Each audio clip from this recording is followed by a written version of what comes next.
So last year, I decided to watch all the major animated releases in 2023. Why? Because I love going to the movies, and that was a cool year for animation. Here is what I saw.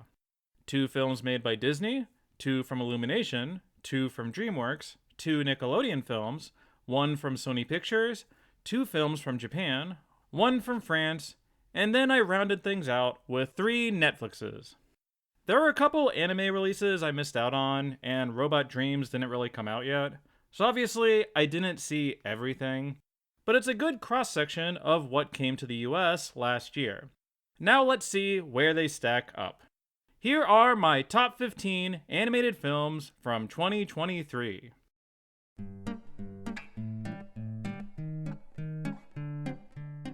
Okay, I wasn't planning on watching this because it's obviously not aimed toward me, but it's still part of the animation community, people worked on it, and clearly a lot of kids and parents saw it, so who am I to stick my nose in the air? Paw Patrol the Mighty Movie is pretty cute. It's the very silly and basic movie you'd expect. It does the very basic superhero story structure, raising the stakes and adding an extra wrinkle, while not throwing much at the audience. Interestingly, this is not really a teen movie like you'd expect. Basically, this character, Sky, does everything. She's the clear protagonist, receiving the only character arc and backstory. I was taken aback when the sad backstory song happened. Wasn't expecting this to Toy Story 2 me. There's also this character, Liberty, where they're like, no, you're too boring to get a superpower, and make her babysit the kids in the B-plot. But then that main kid is like, no, you can't do that either.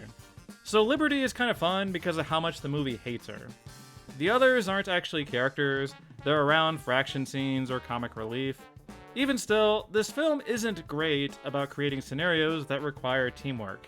You'd think with team superpowers, we'd see fun combos like The Incredibles, but this one would basically have one character do a thing, and everyone else would just watch. I don't know if this is just a Paw Patrol problem in general. They're a toy franchise all about cool vehicles, so the superpower premise gets squandered. Unfortunately for parents, this film doesn't really sneak in any jokes for them. There's one funny line apologizing about new Mighty Pups merch, and that's about it.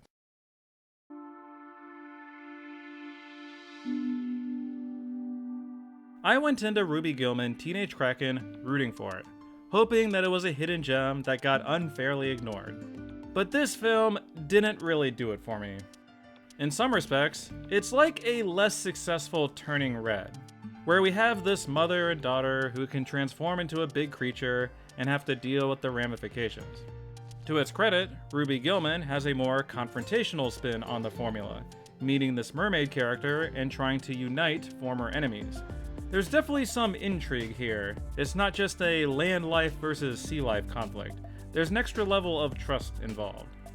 Unfortunately, the film does a really bad job of obscuring what is going to happen, resulting in one of the most annoying Act 2s I've ever seen. Maybe this is just the trailer's fault for giving away the whole plot, but you just end up sitting there, watching stupidity happen, waiting for it to blow up. To make things worse, most of the high school characters are undercooked, so we don't have those relationships to fall back on. The action scenes are underwhelming too. The film struggles in making the underwater swimming scenes look majestic or atmospheric. I wish there was more style or grandeur to the visuals. The best thing Ruby Gillman has going for it is her relationship with her family. All this stuff is super charming and likable. Actually, most of the dialogue and characterization is strong. Like, I do care about the Gillman family in the end. I just wish these likable characters were given a better story.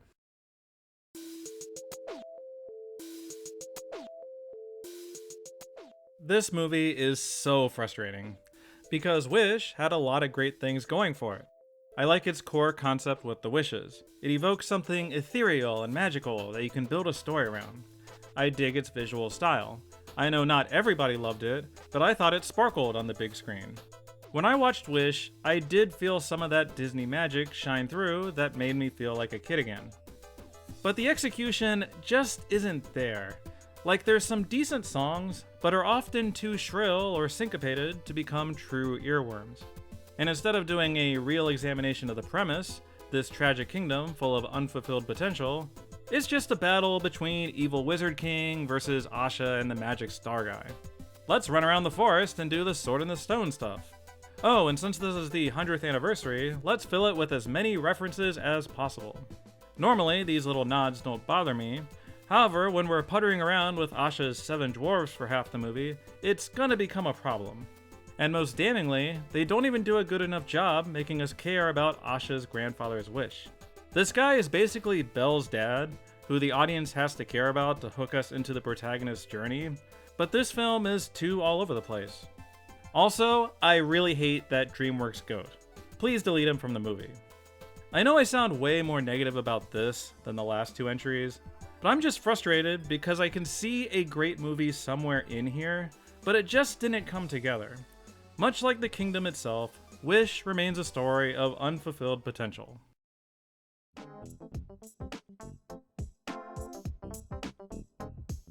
This might sound silly, but I was hoping for just a little more out of Trolls Band Together. You see the trailer and expect a goofy, lighthearted romp with some catchy songs, and that's basically all you get. For example, the songs are performed well and have eye-catching visuals, but they're not especially stylish in terms of the direction or editing.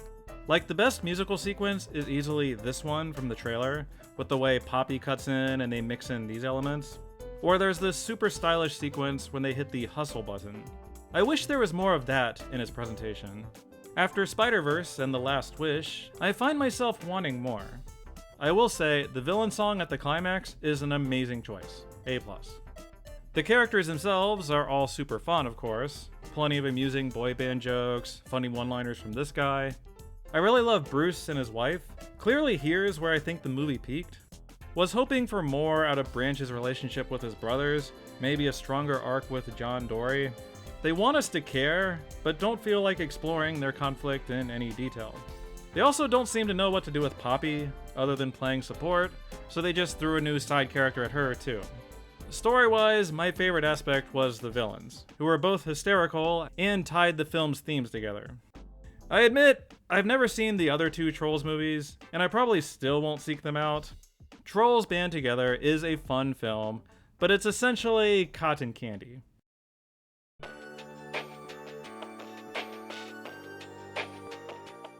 I know this is only landing at number 11, but I was pleasantly surprised by the Mario movie. I think this was a ridiculously difficult project to get right, and while it has its problems, I think we're in one of the better timelines. First of all, Jack Black as Bowser, awesome. Bowser has always been the funniest Mario character, and that is certainly the case in this movie adaptation. He rules. Also, I like how Mario and Peach are handled here. I know a lot of people didn't care for the whole girl boss Peach thing and how blandly she's written, but I would contend this is still more than Nintendo has done with her. I appreciate that they went for a different spin, letting them team up and forge a bond together. Donkey Kong Country works okay as something for them to do before fighting Bowser. It's weird that they went in the Mario Kart direction, but I get it. They want to fit Mario Kart in there. I'm surprised how much I enjoyed Seth Rogen's Donkey Kong, how it turned into a Mario DK buddy flick for a while. I probably could have done without the daddy issues, however. I get their instinct to ground Mario's character, give him an arc. It's just an odd choice for this franchise, and I don't care about it. The biggest downside of the Peach and Donkey Kong stuff is that they ran out of time for Luigi. Sorry, buddy. It's fine to separate him from Mario, but you can't just let your distressed character sit in a cage for half the movie. Part of me wishes they saved Donkey Kong for the sequel and gave Luigi a proper B-plot. While not perfect, the Super Mario Bros. Movie is a solid enough start. They'll tweak things as they go along.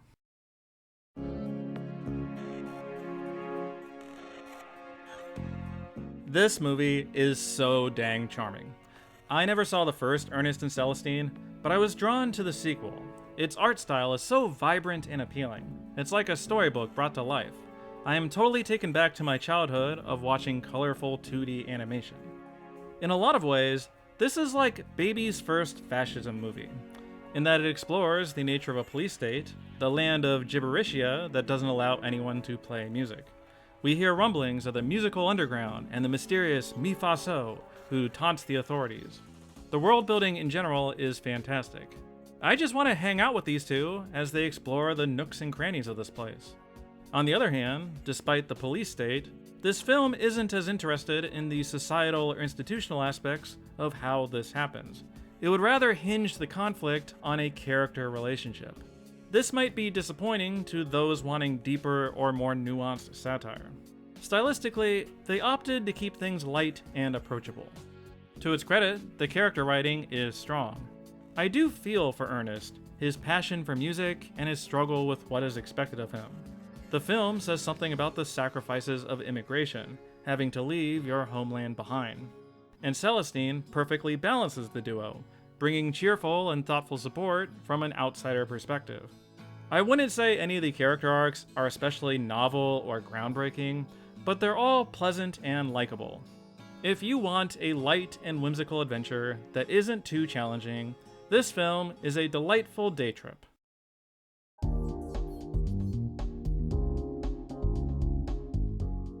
And the award for the movie with the lowest stakes goes to Migration. This is essentially a road trip like Finding Nemo or The Mitchells vs. the Machines, but with nothing dangerous driving the plot. These ducks just want to go on family vacation. That's it. It's more about finding trouble than being driven by it. That said, I did find myself charmed by this family of ducks. I liked going on this dumb road trip with them. Each of the individual stopovers presented some bizarre challenge for Mom Duck and Dad Duck to overcome.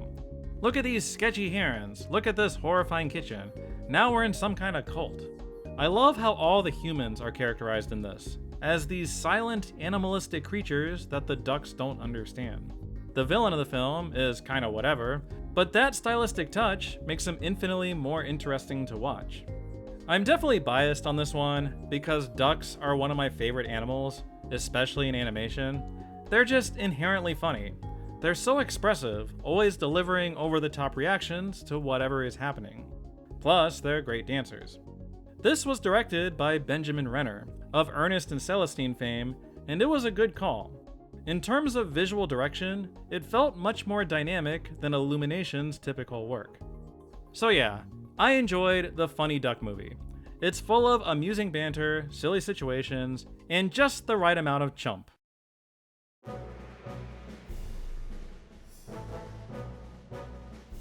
I barely remember anything about the original Chicken Run, so seeing this was a huge refresher. I was like, oh yeah, her weird friend. Oh, and these funny rat guys. I remember now. This sequel film didn't make the best first impression, because it is one of those plots that could have been avoided if the characters just talked to each other. They construct a character motivation and arc for Ginger to justify this. However, it's not conveyed well enough for her blinding stupidity to be credible. Like Ruby Gilman, the audience is forced to watch a slow-motion car wreck. Luckily, once we get to the heist, I am fully on board. If you like heists, you'll love this movie, because it is like 75% sneaking around. The chicken facility has such a strong sense of place. All the traps outside, the hidden chambers the humans operate out of, the eerie Squid Game-esque playland for the chickens. The juxtaposition of the bright, cheery interior with the horrible industrial grime keeps things from feeling too samey. I could see some viewers get exhausted by the sheer amount of heisting. This movie is like if Toy Story 3 never took that break at Bonnie's. I feel like this sequel kinda came and went last November, got overshadowed by other stuff, and it's a shame. I liked revisiting the Chicken Run world. Check it out if you want to get reacquainted with some quirky characters.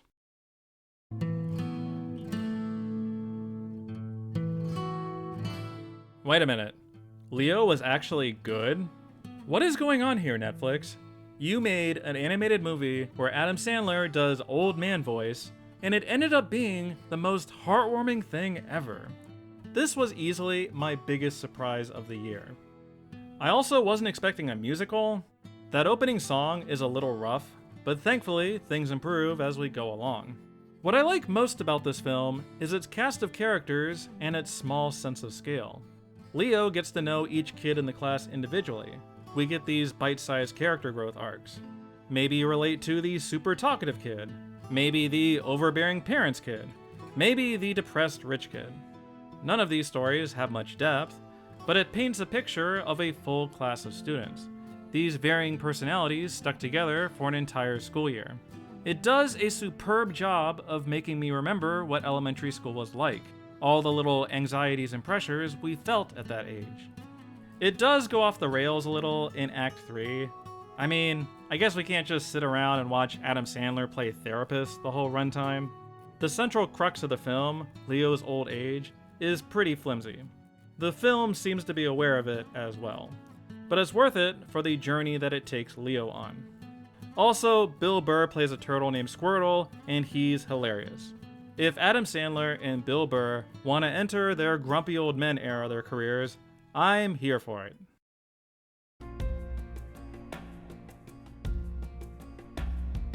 Ooh, hot take alert.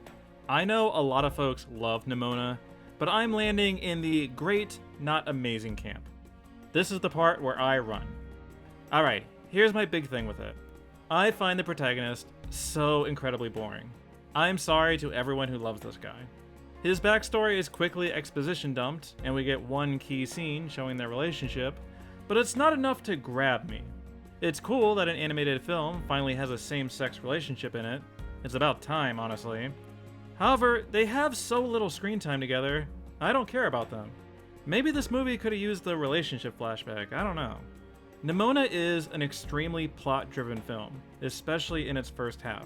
It does such an excellent job at presenting this fascinating modern medieval world while kicking the audience in the face with shocking swerves. Now, Nimona herself is awesome. Love her. Her mysteriousness can exacerbate the earlier problem, as it takes a while to truly get her. But I can't argue with the direction it goes. She feels like such a throwback to the 90s. I love her cartoonish attitude and dialogue. Also, Nimona might have the best climax of the year. It is such a sight to behold. I criticize the film for its heavy plot emphasis, sidelining character development, but I have to give its plot its flowers. At the end of Act 2, the villain turns the tables in such a clever way that I was just as stunned as our protagonist. It's a very, very clever script. I fully admit this ranking is a personal taste thing, as I have become way less of a plot person as I've grown older. A few tweaks to how this guy's story is told, and I'm on board. But if you're looking for the tightest and most coherently told story, Nimona wins.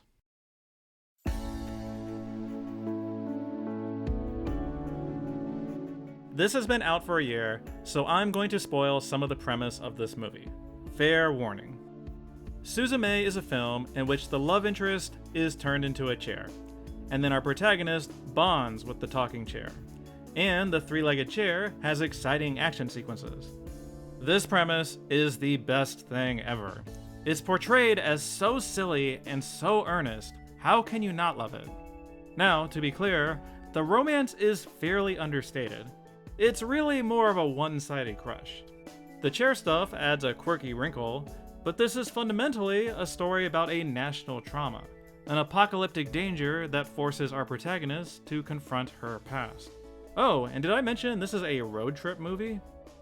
I have no idea how Suzume gets away with juggling so many disparate and tonally dissonant elements, but somehow it does. It's fun getting to see all these different parts of Japan, meeting these charming characters and watching them fight back against the darkness.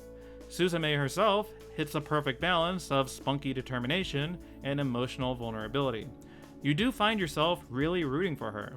Also, there's this cat named Daijin who steals every scene. I love Daijin, even though I don't really understand Daijin. Suzume is kind of a frustrating film because it loses so much momentum in its final act. Its plot structure drives me a little crazy. I love Shinkai's work, but some of his final acts are pretty wonky. In this case, it doesn't do a good enough job building up Suzume's relationship with her aunt, so some of the story shifts can feel random or unearned. Then again, I'm still kind of an anime dum-dum, so it's entirely possible that I missed something. That said, everybody would get something out of Suzume. It somehow lives in the intersection of high melodrama, a cuckoo bananas gimmick, and apocalyptic dread.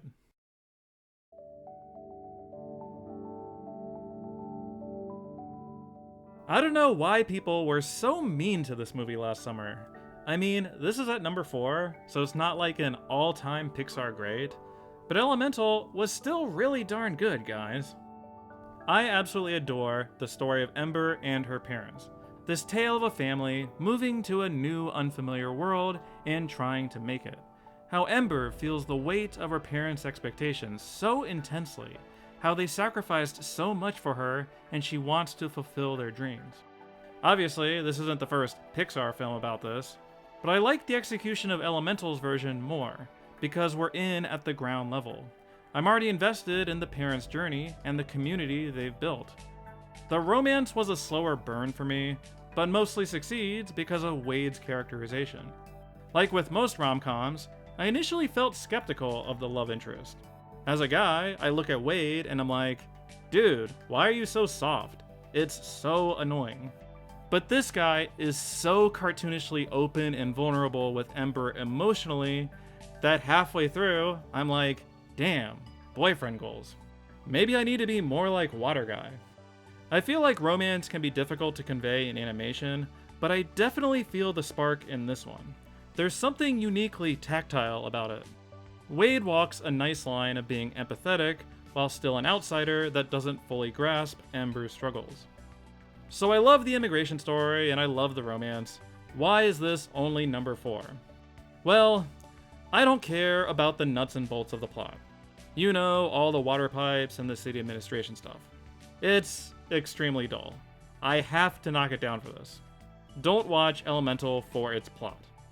But it's ridiculously good at making me care about its characters, and that's the most important thing for me. Ember and Wade forever.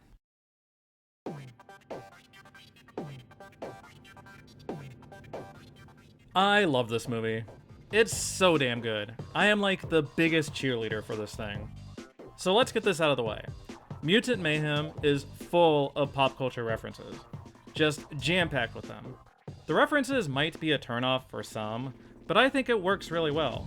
Partially for characterization shorthand, but it ties into the main themes of otherness, our human prejudices, and how badly people want to belong. The fact that all they want to do is go to high school is super refreshing. It's so low stakes. I love just listening to their dialogue. They act exactly like teens, constantly snarking at each other and being huge dorks. Leo is the only turtle who gets a proper character arc in this, so fans of the other 3 might be disappointed. On the other hand, they play support incredibly well.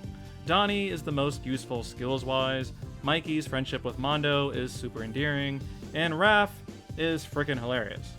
I gotta say, I was never a Raph kid growing up, but his hyper-enthusiasm has won me over. Jackie Chan gives such a funny performance as Splinter, and April's the perfect comedic foil, and I will never hear that Natasha Bedingfield song the same way again. But enough character stuff, let's talk action. This film's needle drops are immaculate. It rivals Spider-Verse. That chase scene in the van, chef's kiss. The no diggity sequence is probably my second favorite moment of the year. The musicality and action sync up so perfectly. Superfly is the best villain of the year. Ice Cube is having such a fun time with the role. He's so simultaneously charismatic and intimidating. My only gripe is toward the end, there's a character turn before the climax that I find really, really unconvincing, but that's a fairly minor nitpick. Mutant Mayhem is not crazy deep and won't challenge the audience, but it's a hell of a lot of fun.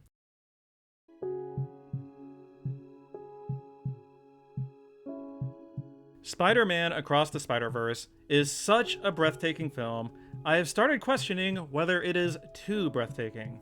Like, man, get me an inhaler. I am about to hyperventilate. I remember watching the big headquarters and highway chase scene in IMAX and thinking, I can't believe I'm looking at this. The action scenes are awesome and visually dense, but somehow I love the slower scenes even more. That scene between Gwen and her dad is like a living painting, the way the colors flow with the mood.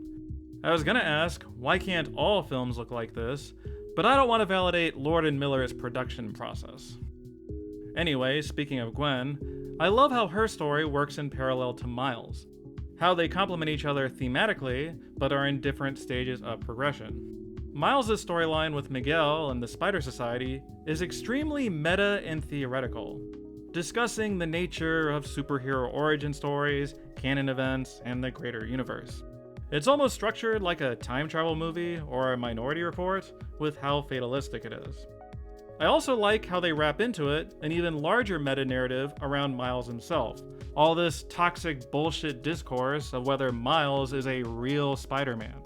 Miles gets a very chaotic story arc, while much of his framing device is on the back burner. Which is why I'm so appreciative of Gwen's storyline in this. It truly does ground the film, keeping the character relationships center stage in an aggressively self-referential second half. And of course, the Spot is a fantastic villain. He definitely wins the award for coolest build-up for a character. I admit, I do prefer the first Spider-Verse overall, because its more elegant plot is better suited to its busy visual style. There's such a thing as being too frenetic, and this film brushes up against it. As we're about to learn, sometimes I like to sit and enjoy the quiet vibes of a film.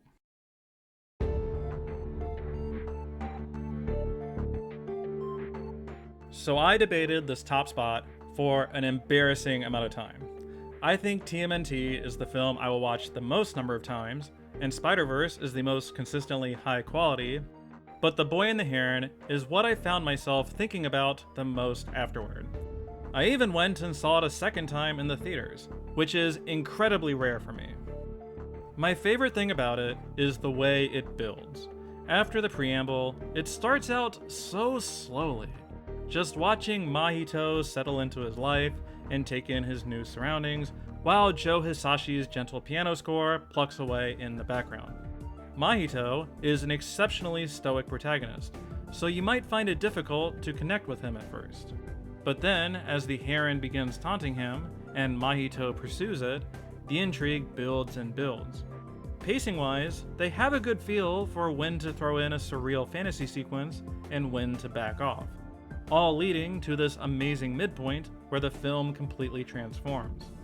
The Boy and the Heron sometimes feels like David Lynch snuck into the studio during production, because this film can be so dream-logic-y. There's always some new interesting set piece, some magical aspect of the world that leaves you spellbound. It can feel a little random and unapproachable at times, like I still don't really get what's up with this scene. I generally get the rest of it, but look back and I'm like, what was up with that island? But the general feeling it creates, the impression on Mahito's journey, is very clear. This film has vibes for days. That amazing soundtrack combined with gorgeous hand-drawn Studio Ghibli animation. The Waterfalls scene is my favorite animated moment of the year. I just can't deal with how pretty it is. At this point, I am just desperately clinging to one last moment of Miyazaki magic. I will say that I don't think this film quite hits the landing with its conclusion. We have Mahito's character journey, which is extremely well done, and another major theme that develops pretty late. It can feel like Miyazaki wanted to make a totally different movie that sideswipes this one a little. The final act is like a mad dash to the ending. Once Miyazaki, always Miyazaki. The ending did give me reservations about putting this at number 1, but screw it. This film does so much interesting stuff, I can't get too hung up on it. The Boy and the Heron is a beautiful film. This stoic and sensitive character journey that happens to be full of chaotic birds and bizarre dream logic. Plus, the English dub is amazing. Thank you, Robert Pattinson. Let me know in the comments what you thought of the animated films of 2023. What were your favorites? Which are overrated? Which are underrated? I am really glad I ended up doing this for 2023, as it was such an interesting slate of films. A nice balance of sequels, franchises, and originals. Also a whole bunch of movies about birds for some reason. What a weird year. As always, thanks for watching.